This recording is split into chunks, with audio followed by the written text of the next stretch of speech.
Hello and welcome back to another episode of Coffee Break. Thank you again for tuning in and thank you for listening to the previous episodes as I give you 10 to 15 minutes of a thought on a specific topic that I've had. So this week's topic comes from another conversation that I had with one of my guys, Tom. And it was just... we were reminiscing about people that we'd worked with in the past, and a guy that I used to work with called Jeremy, or Jez as I used to call him. We were talking about Jez, and then a story came up that I told Tom that always sticks with me from working with Jez. So when I worked with him, I was 19 years old, fresh into the industry. I'd maybe been working 6 months in Treework. Just out of college 6 months earlier, so I was really fresh, and Jez was a subcontractor and we were working for this company, really like as small a company as you could get. It was literally the owner that I sometimes worked with, and then it was Jez and I who worked together quite a lot.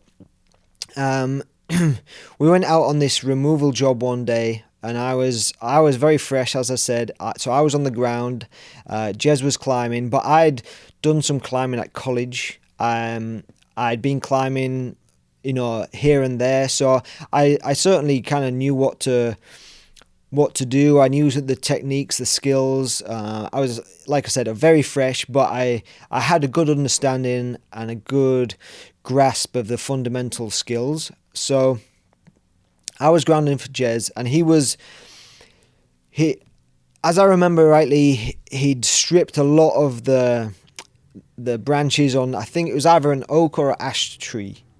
So he'd got a high time point, he'd come down, he'd stripped everything so that it was like a trunk with a big top left on it, and the tree might have been 60 feet tall, and Jez, we had the room, so he decided he would take probably a 25-foot top from memory. Obviously, it was quite a long time ago, but, that gives you an idea. It was a decent-sized top, and he'd had his time point, and so I decided, just for comfort of work positioning, using the saw in a comfortable position, he decided he'd leave his time point in, and he'd make his face cut. Obviously, planning on when he'd done his face cut, he would remove his time point and put it below his lanyard that he already had. So he had his time point up there, his lanyard below where he was going to make his cut, and he put his face cut in.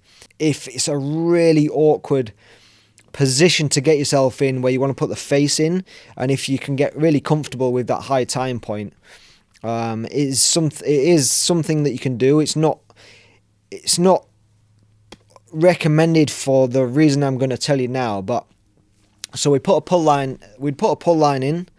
I was on the pull line, he was just going to fell the top out, and so he made his face cut, and then straight away he started doing his back cut. And I was 19, so this was a long time ago, and before Bluetooth communication, all that stuff, and I could see that he hadn't taken his main time point out, and I was like, obviously I had the kind of the wherewithal to like realize that, and I had enough common sense, enough knowledge of climbing and stuff to realize that he hadn't realized that he hadn't taken it out. So I'm there like waving, going, Jez, screaming, jumping into his kind of line of eyesight, because he's making his back cut at the time, and I'm screaming my head off because I can see like 10 seconds ahead what's going to happen.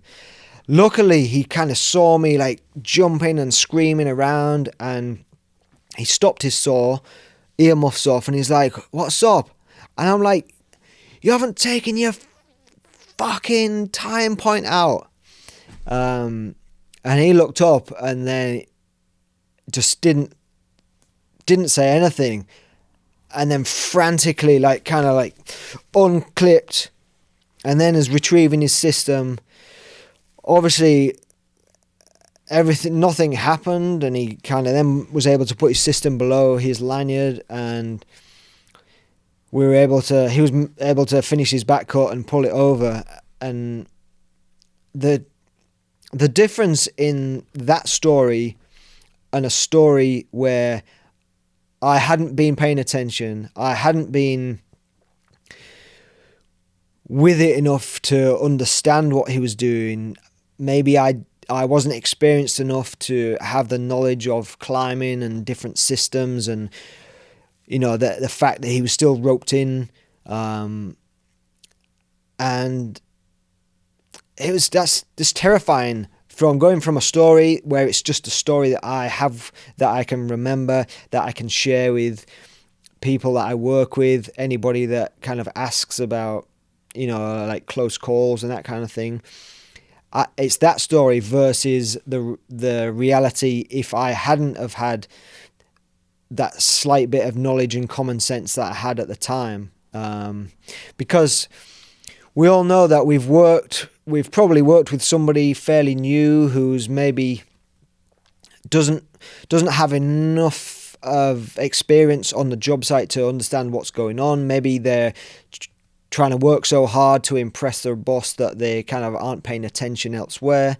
There's so many circumstances where, people could just not be paying attention.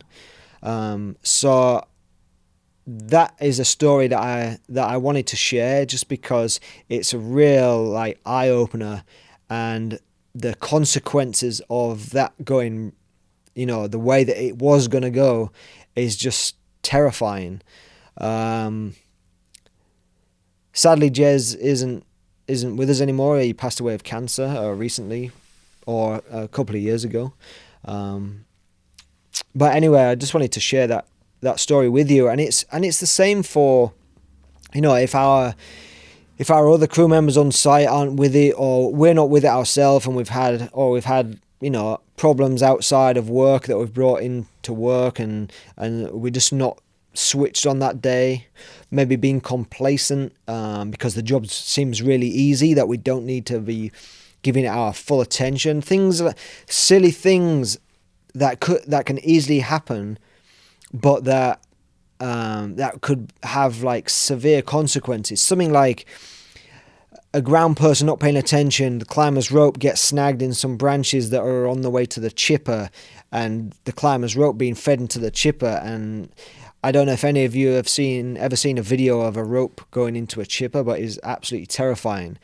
And that could easily happen, say, if you have ground staff that's brand new to the industry and don't really know the dangers of climbing ropes being kept nice and neat and not tangled in branches. There's so many of those small things that, if we're not paying attention, could escalate and be catastrophic failure. So I just wanted this video to be a reminder, a wake-up call, whatever you want to call it. So share that story with friends, with colleagues at your next safety meeting, at your next kind of gathering over a few beers, that kind of stuff. I mean, the fact that I have that kind of an experience to pass on and share, that it never actually ended in injury, failure, fatality, that kind of stuff. There's a use to that story. There's no point me harboring and hiding that story away, or kind of putting it to the back of my mind, never to kind of resurface. So share that story with friends. If you want to add a few Chinese whispers and add some spice to that story, if you think it needs it, then be my guest. But just share the story to hopefully help keep others safe. Thank you for watching this episode of Coffee Break. As always, let me hear your comments. Put your comments in the in the box below, and I'll read them. And maybe if you have other ideas for talks and for this episode or this series of Coffee Break talks, let me know your suggestions, and I'll pick out some good ones here and there as I go through my work and come across little solutions that I feel like, or little solutions, injuries, all those kind of things that I want to pass on. So thanks again for watching, and bye for now.